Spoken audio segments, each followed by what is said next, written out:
आशाताईंचा त्यांच्या मुलाच्या आणि सुनेच्या लग्नाला विरोध होता.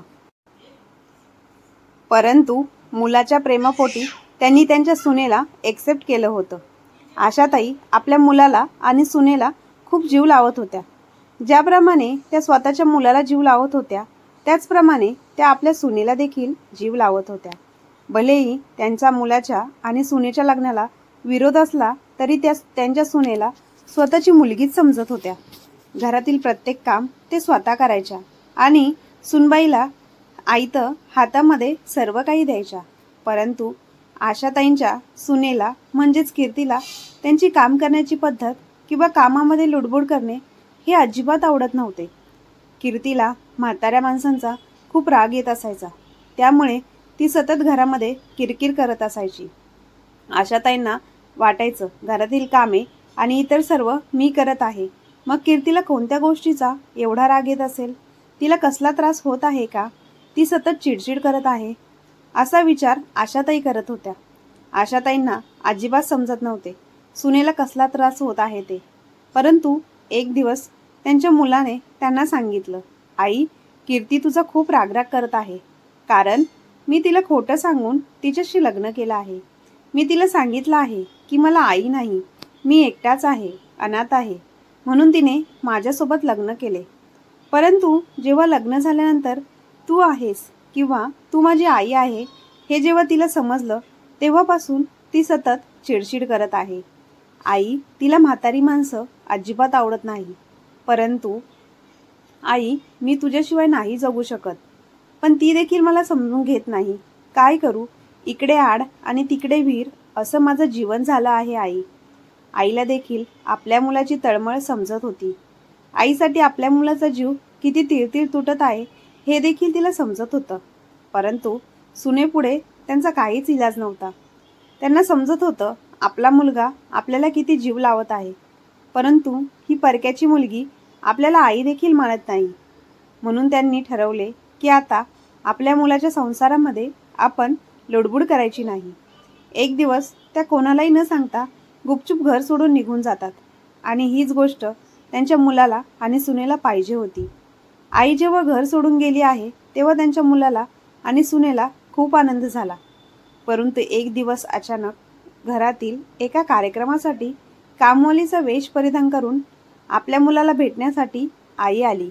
तेव्हा त्यांनी आपल्या मुलाचं आणि सुनेचं बोलणं ऐकून त्यांच्या पायाखालची जमीनच सरकली. जेव्हा आशाताईंनी मुलाचं आणि सुनेचं बोलणं ऐकलं तेव्हा त्यांनी ठरवलं की आता या दोघांनाही चांगलीच अद्दल घडवायची. त्याशिवाय यांना आई काय असते याचे महत्त्व समजणार नाही. आता खरी सुरू झाली आशाताईंची कहाणी. एक दिवस आशाताईंचा मुलगा मोहित त्याच्या बायकोला म्हणत होता, कीर्ती, आईला काम करायचे आहे, पण तू तिला स्वयंपाकघरातही जाऊ देत नाहीस. त्यावर कीर्ती त्याला म्हणाली, मोहित, तू आता फार बोलायला लागला आहेस. मग त्यानंतर मोहितने चुपचाप नाश्त्याची प्लेट उचलली आणि गुलाबजामुन समोसा खाण्याचा आनंद लुटला. प्रत्यक्षात कीर्ती आणि मोहितचा प्रेमविवाह झाला होता आणि कीर्तीला घरात सासूचा त्रास नको होता, म्हणून मोहित तिला म्हणाला होता, मला आई नाही, असे तो तिच्याशी खोटे बोलला होता. पण कीर्ती लग्न करून घरी आल्यावर सासूबाईंनीच म्हणजेच आशाताईंनीच तिचं स्वागत केलं.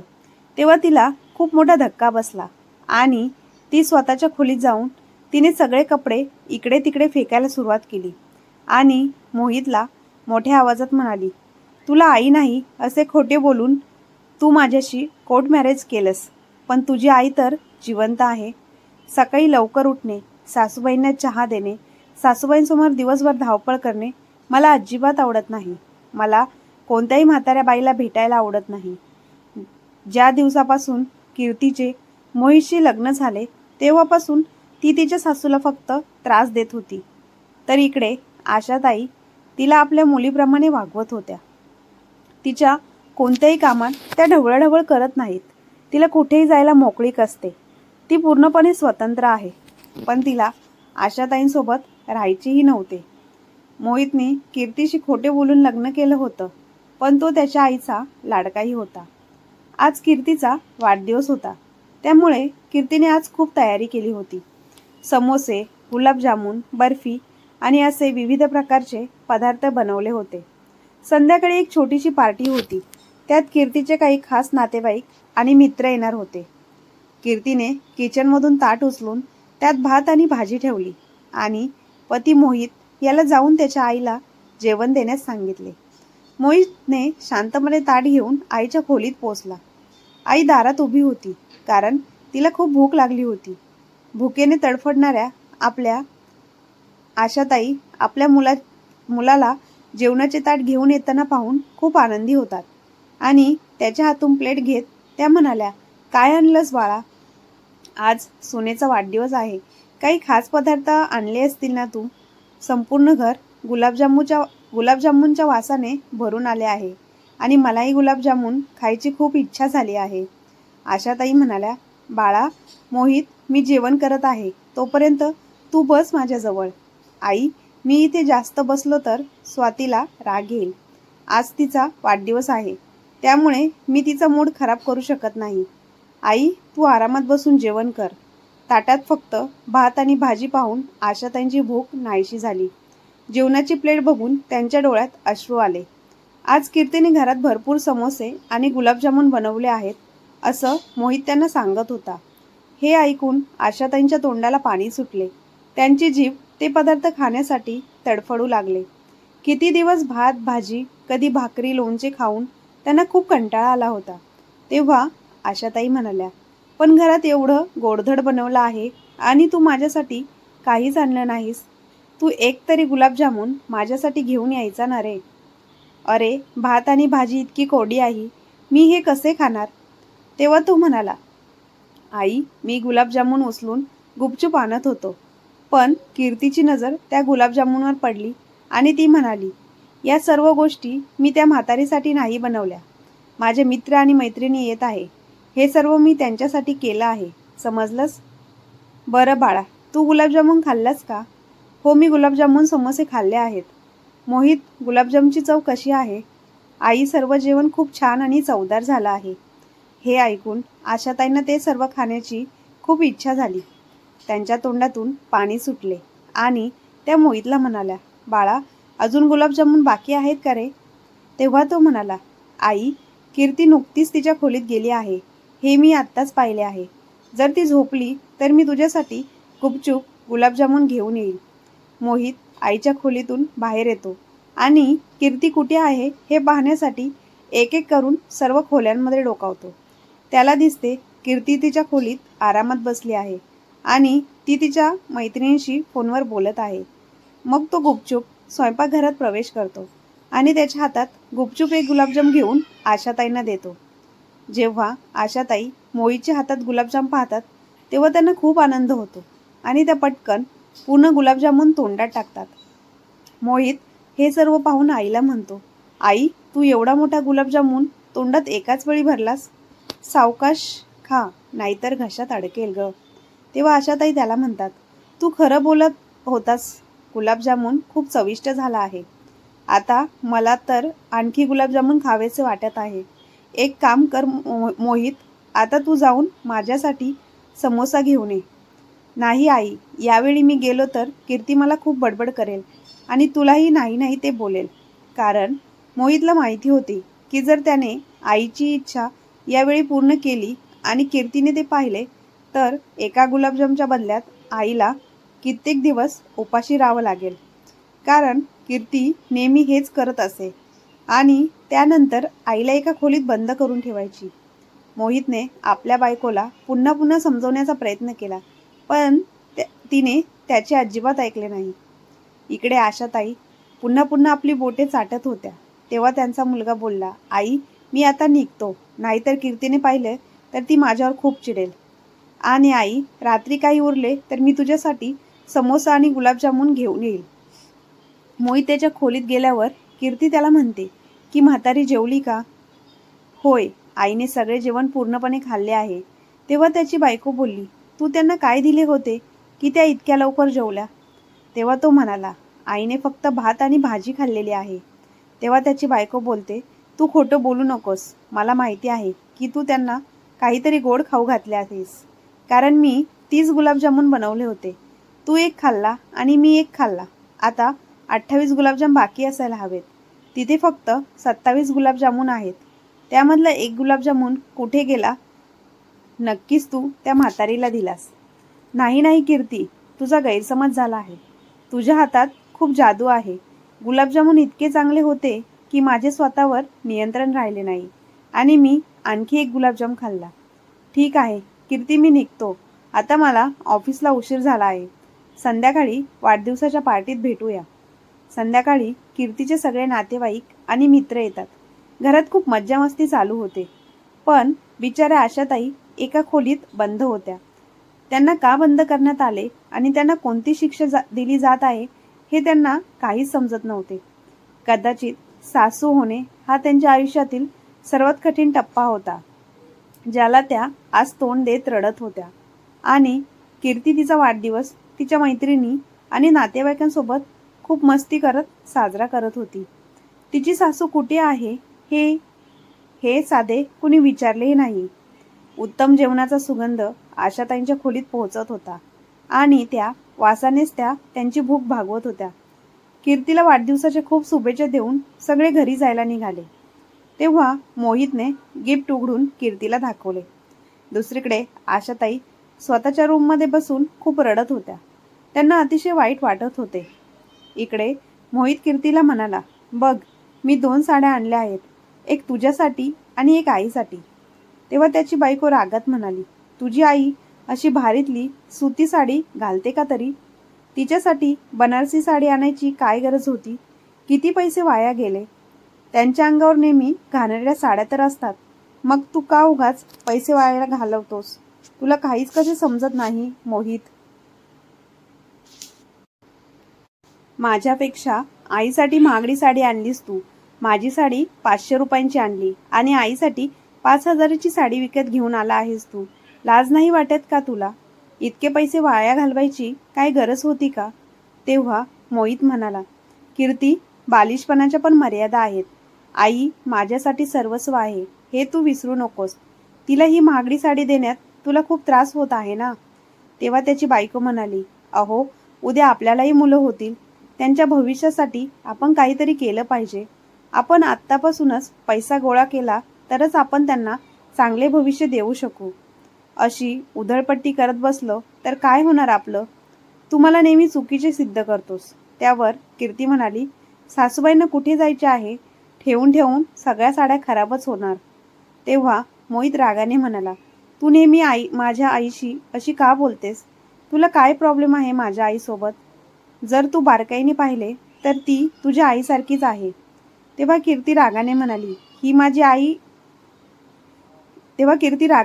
ही तुझी आई आहे, माझी नाही. मी तिला आई मानत नाही. मी तुला आधीच सांगितले होते, मला माझ्या घरात सासूचा त्रास नको आहे. तेव्हा मोहित म्हणाला, कीर्ती, माझी आई तुझ्यासोबत काय चुकीचे वागते ग? ती बिचारी गरीब तुझ्यासमोर गप्प राहते. तुझ्यासमोर थोडाही आवाज ती करत नाही. तरीही तू तिला त्रास देत राहते. तू नेहमी माझ्या आईबद्दल चुकीचे विचार का करतेस? तेव्हा कीर्ती त्याला म्हणते, तू तुझ्या जिभेवर ताबा ठेव. हळूहळू दोघांमधील भांडणाचे रूपांतर मोठ्या वादात होते. कीर्ती आणि मोहित खूप भांडू लागतात आणि कीर्ती खूप जोरात ओरडून म्हणते, मी पण ठरवले आहे की एक तर तू तुझ्या आईसोबत राहा किंवा माझ्यासोबत राहा. तुला आमच्यापैकी एकाची निवड करावीच लागेल. त्यानंतर मोहितही चिडतो आणि म्हणतो, जर मला आई आणि पत्नी यापैकी एकाची निवड करायची असेल तर मी माझ्या आईची निवड करतो. घराचा दरवाजा उघडा आहे, आता तू जाऊ शकतेस. मोहित, हा तुझा अंतिम निर्णय आहे का? तो म्हणतो, होय, हा माझा अंतिम निर्णय आहे. माझ्या आईने मला 9 महिने तिच्या पोटात ठेवले, मला वाढवले. तिने माझ्यासाठी किती वेदना सहन केल्या. मी तिला सोडू शकत नाही, पण मी तुला सोडू शकतो. ठीक आहे, मग मी निघते. मला घ्यायला येऊ नकोस कधीच. कीर्ती लगेच तिच्या आईच्या घरी फोन करते, आई, गाडी पाठवून दे. मी आता तुझ्या घरी येत आहे. आता माझं या घरात कोणी नाही. आणि ती सामान बांधताना बडबडते, या घरात माझी काय गरज आहे? कीर्ती तिच्या वस्तू पॅक करते आणि सुटकेस घेऊन घराबाहेर जाते. तेव्हा मोहित काहीच बोलत नाही आणि दरवाजा बंद करतो. जेव्हा आशाताईंना कळते की त्यांची सून सासरचे घर सोडून आपल्या माहेरी गेली आहे तेव्हा त्यांना खूप वाईट वाटते. ते त्यांचं खाणं पिणं बंद करतात. आज कीर्तीला जाऊन 2 दिवस झाले होते आणि 2 दिवसापासून त्यांनी तोंडात अन्नाचा तुकडाही टाकला नाही आणि त्या स्वतःलाच दोष देऊ लागतात.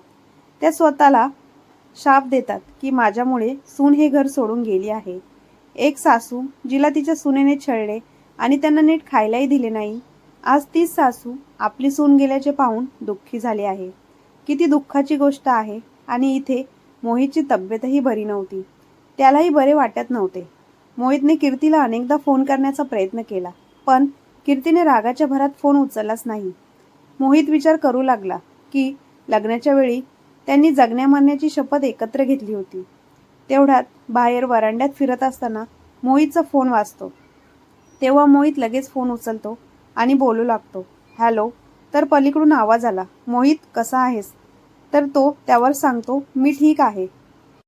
तिकडून कीर्ती म्हणाली, ऐक मोहित, मी तुझ्या मुलाची आई होणार आहे हे सांगण्यासाठी मी फोन केला आहे. तू बाप होणार आहेस. त्यावर मोहित खूप खुश होऊन म्हणाला, खरं सांगतेस कीर्ती? मी आत्ताच्या आत्ता तुला घ्यायला येतो.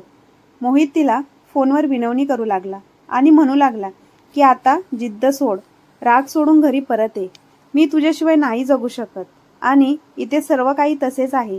मी तुला मिस करत आहे. त्यावर ती लगेच म्हणाली, नाही मोहित नाही, आता खूप उशीर झाला आहे. जर तुझी आई त्या घरात राहत असेल तर मी त्या घरात पाऊल ठेवणार नाही. आता तुम्हाला ठरवायचं आहे. माझा हा शेवटचा निर्णय आहे.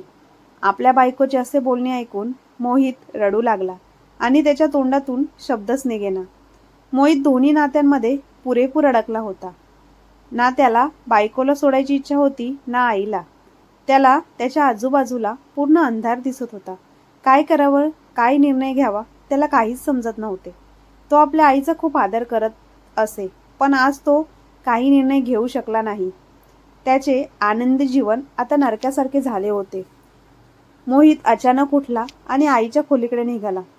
तेव्हा त्याने त्याची आई दारात उभी असलेली पाहिली. आशाताईंनी सर्व काही ऐकले.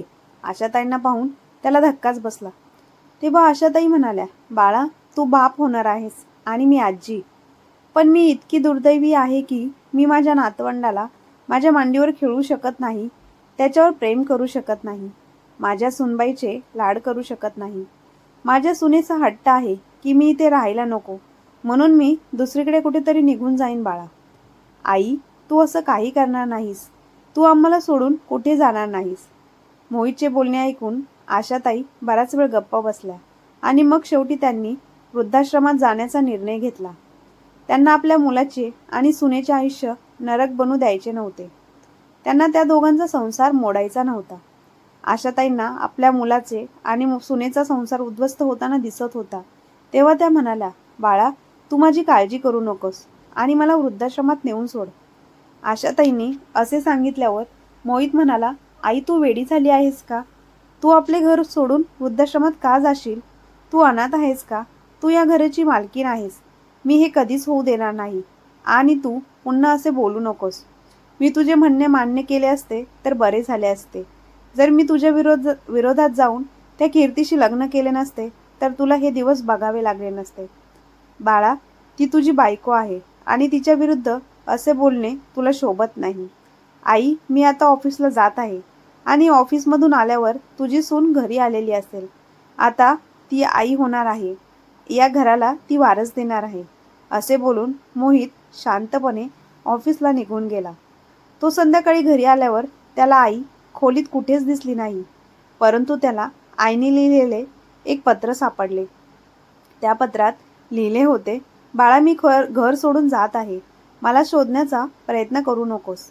हे पत्र वाचून मोहितला धक्काच बसला. काय करावं, आईला शोधावं की बायकोला आणायला जावं हे त्याला समजत नव्हतं. आईने त्याला शपथ दिली होती. मग तो बायकोच्या माहेरी गेला आणि कीर्तीला घेऊन आला. तेव्हा कीर्तीला खूप आनंद झाला. तिची सासू घर सोडून गेली होती. आता ती आपले आयुष्य आरामात आणि मजेत जगणार होती. हळूहळू मोहित आणि कीर्तीचे आयुष्य सामान्य होऊ लागले आणि दोघेही एकमेकांसोबत खूप आनंदी झाले.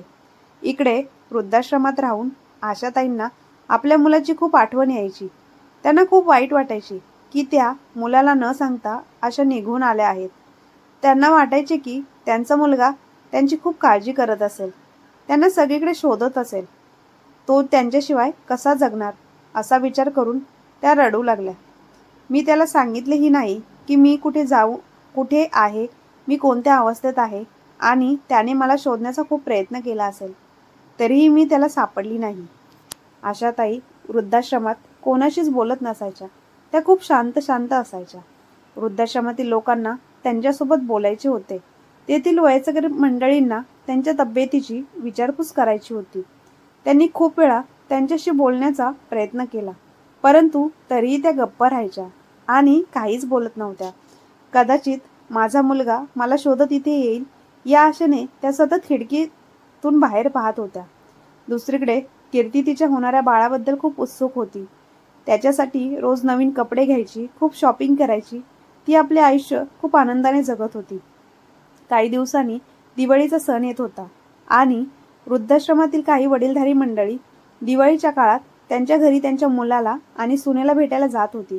त्यामुळे आशाताईंनाही आपल्या मुलाला एकदा भेटण्याची खूप इच्छा झाली, कारण त्या त्याला न सांगता घरातून निघून आल्या होत्या.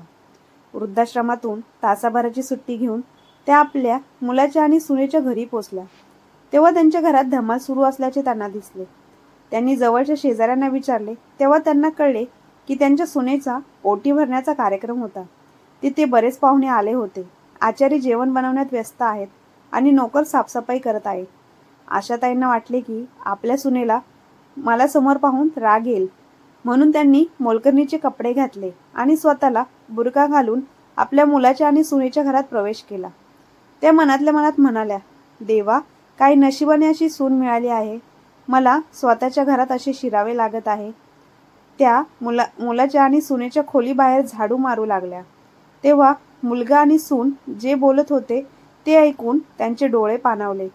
त्यांच्या पायाखालची जमीनच सरकली.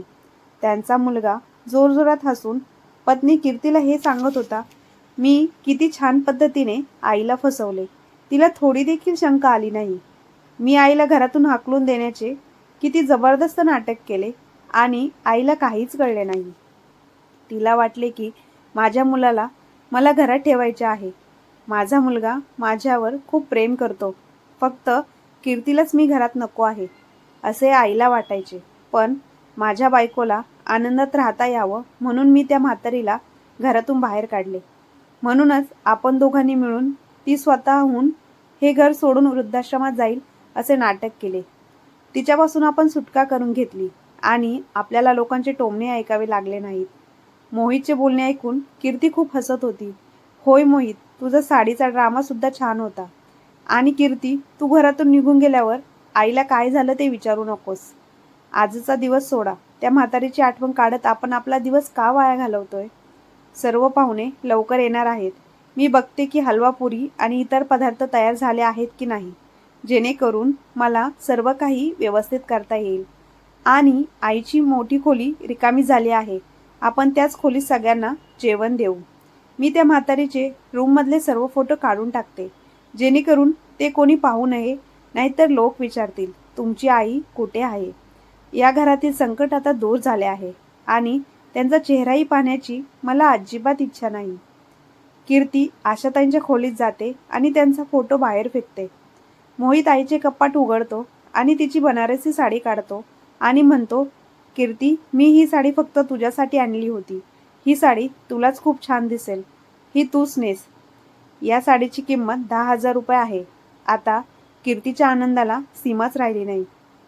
त्या दोघांनाही खूप आनंद झाला होता आणि बाहेर उभ्या असलेल्या आशाताईंना आपल्या मुलाच्या या घृणास्पद वागणुकीचे आश्चर्य वाटले.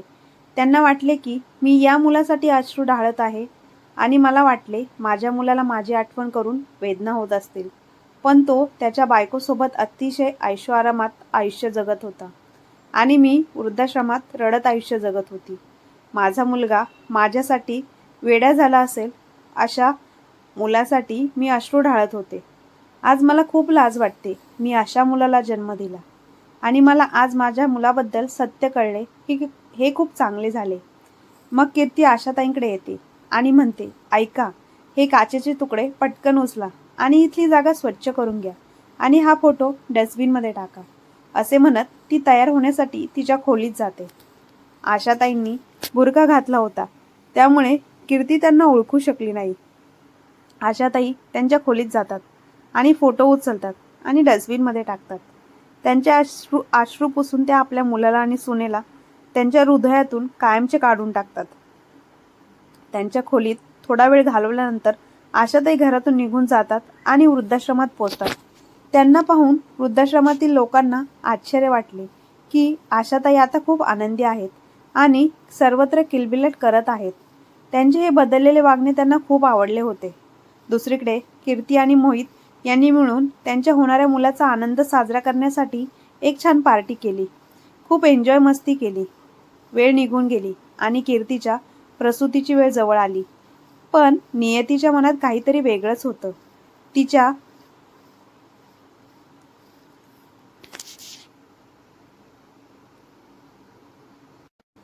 गर्भाशयाला खूप सूज आली होती आणि तिच्या बाळाला श्वास घेता येत नव्हता आणि तिच्या पोटातल्या बाळाची वाढ थांबली होती. डॉक्टरांनी तातडीने ऑपरेशन करण्याचे आदेश दिले आणि जर ऑपरेशन लवकर केले नाही तर आईला आपला जीव गमवावा लागू शकतो.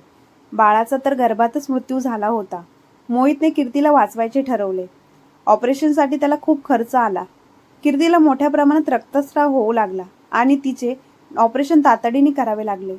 परदेशातील डॉक्टरांचा सल्ला घेण्यासाठी त्याला फोन करावे लागले.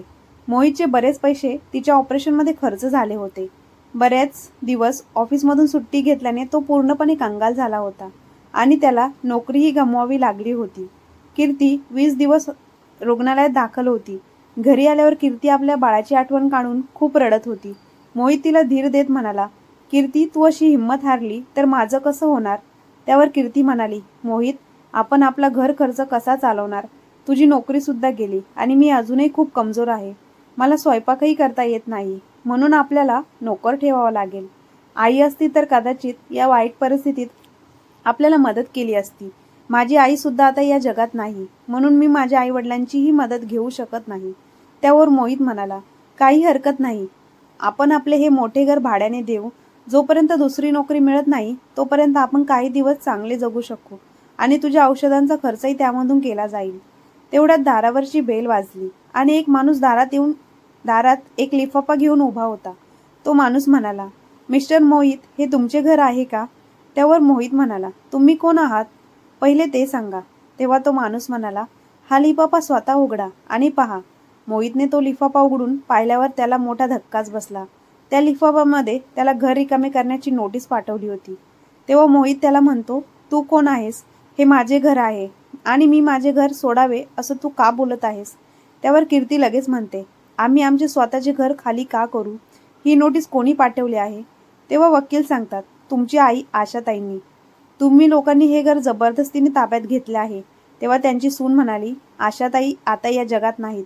तेवढ्यात आशाताई टाळ्या वाजवत घराच्या आतमध्ये येतात आणि म्हणतात, तुम्ही मला जिवंतपणेच मारली आहे. मी अजून जिवंत आहे आणि तुम्हाला हे घर लगेच रिकामे करावे लागेल. त्यांना पाहून कीर्ती खूप घाबरली आणि म्हणाली, पण आई, आम्ही तुमची मुलं आहोत. आम्ही कुठे जाऊ? आणि तुमच्याकडे या घराची कागदपत्रे नाहीत, तर तू हे घर कसे रिकामे करू शकतेस? घराची कागदपत्रे तर आमच्याकडे आहेत. नंतर मोहित म्हणाला, आई, तू आम्हाला सोडून कुठे गेलीस न सांगता? तुला माहिती नाही मी तुला कुठे कुठे शोधले आणि आता म्हणतेस घर खाली करा. आई, मी तुझ्या आठवणीत किती रडलो आहे. आता मला खूप बरं वाटते. तेव्हा आशाताईंनी मोहितच्या गालावर जोरात चापट मारली आणि म्हणाली, मला तुझे सर्व सत्य कळाले आहे. तू माझा मुलगा होतास. मी तुला माझ्या गर्भातून जन्म दिला. अरे, ही कीर्ती तुझ्यापेक्षा चांगली होती. निदान ती तोंडावर तरी बोलायची. तू माझ्या पाठीत वार केला आहेस. त्या दिवशी बेबी शॉवर समारंभ होता. तुम्ही लोक पार्टी करत होता. त्या दिवशी मी या घरात मोलकरीण म्हणून आली होती. तू आणि सून काय म्हणत होते हे सगळे मी माझ्या कानाने ऐकलं होतं. मी माझा फोटो साफ करत असताना माझ्या कपाटातून या घराची कागदपत्रे काढली, जे माझ्या पतीने माझ्या नावावर केले होते. आणि आता हे घर मी वृद्धाश्रमाला हस्तांतरित केले आहे. मला या घरात वृद्धाश्रम बांधायचे आहे, जेणेकरून कोणत्याही मुलाने आपल्या आईला घराबाहेर काढले तर त्याच्या डोक्यावर छप्पर तरी मिळेल. त्यामुळे आता तुम्ही दोघे इथून निघू शकता. कीर्तीने आईचे हे बोलणे ऐकून मान खाली घातली. तो माफी मागत राहिला, पण आशाताईंनी त्याला माफ केले नाही आणि आशाताईंनी दोघांनाही घर सोडण्यास भाग पाडले. आता ते रस्त्यावरच्या भिकाऱ्यांसारखे घरोघरी दारोदारी फिरत आहे. कीर्ती आणि मोहितला त्यांच्या वाईट कर्माची शिक्षा देवाने चांगल्या प्रकारे दिली आणि आशाताई स्वतःच्या वृद्धाश्रमामध्ये आनंदाने राहू लागल्या. मित्रांनो, आशाताईंनी योग्य निर्णय घेतला की अयोग्य, तुम्हाला काय वाटते? कमेंट करून नक्की सांगा. आणि आजची कथा तुम्हाला कशी वाटली कमेंट बॉक्समध्ये नक्की कळवा. कथा आवडली असल्यास आपल्या चॅनलला लाईक, शेअर, सबस्क्राईब नक्की करा. धन्यवाद.